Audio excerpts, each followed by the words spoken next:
Welcome back. It is another day of 3 news videos. So we'll start things off talking about the Anaheim Ducks. That's the reason I'm wearing the jersey that apparently everybody hates. So I must be one of the few that actually, I don't mind this one. Yeah.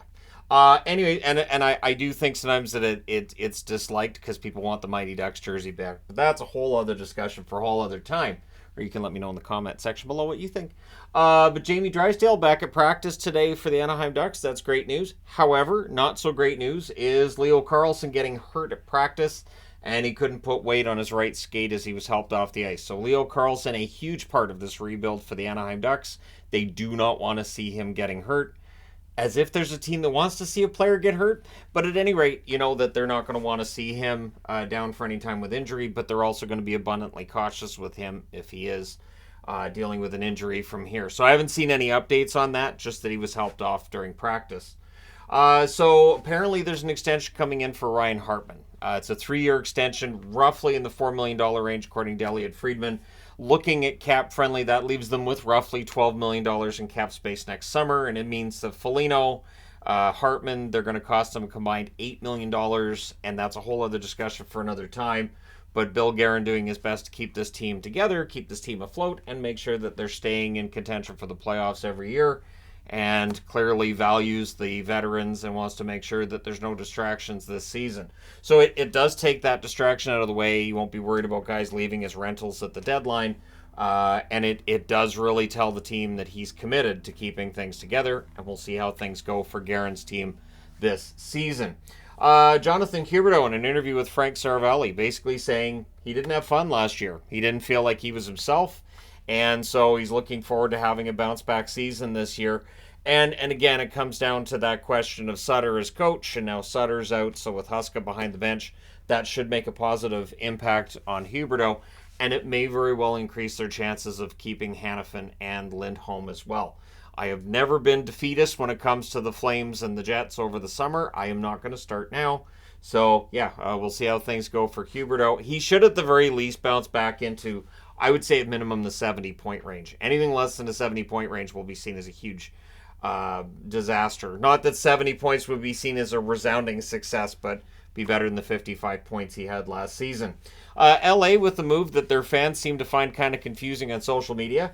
Brandt, Clark, Laferriere, Turcotte, all sent down, but it says loan to the Reign. So what we're going to be looking at going forward is we're going to see guys getting sent down and brought up, and there's going to be paper transactions.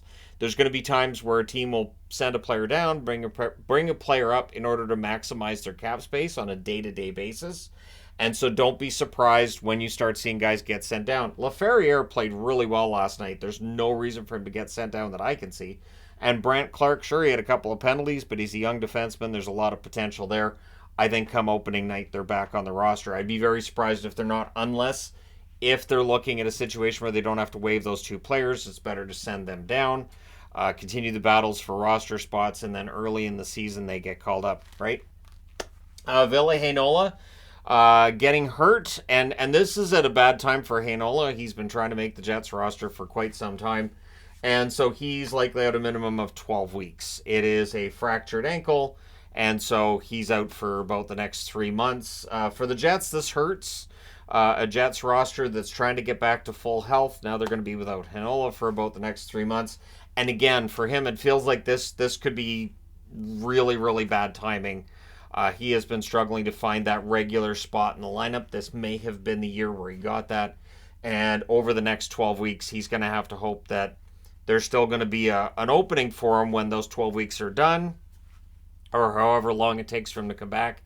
But he may end up finding himself with the Moose to start with when he comes back, because over the next 12 weeks, if the Jets are playing well, Heinola may end up finding himself as the odd man out.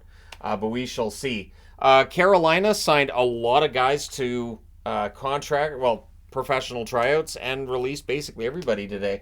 Aston Reese, Bellows, Conacher, Perlini, Nick Shore, Beaulieu, all released from their tryouts. I'm surprised by Aston Reese. Not going to lie. I thought he had a good year last year.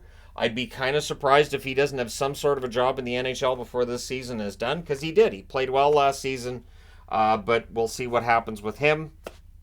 Keeping in mind that roughly half the league is sitting at or over the cap, so not really in a position to sign guys. But yeah, so interesting to see these players all get released by Carolina as the PTO season comes to an end. And to this point, we haven't seen an actual contract signed by a player who was on a PTO. We'll see if that changes over the next few days as well, right? Because they can't play an actual National Hockey League game starting in 4 days for the team unless they've signed a contract. So very little time left now for them to make an impression.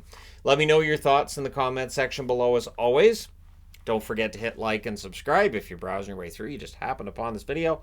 Thank you guys so much for watching, for all your support. I will talk to you again soon.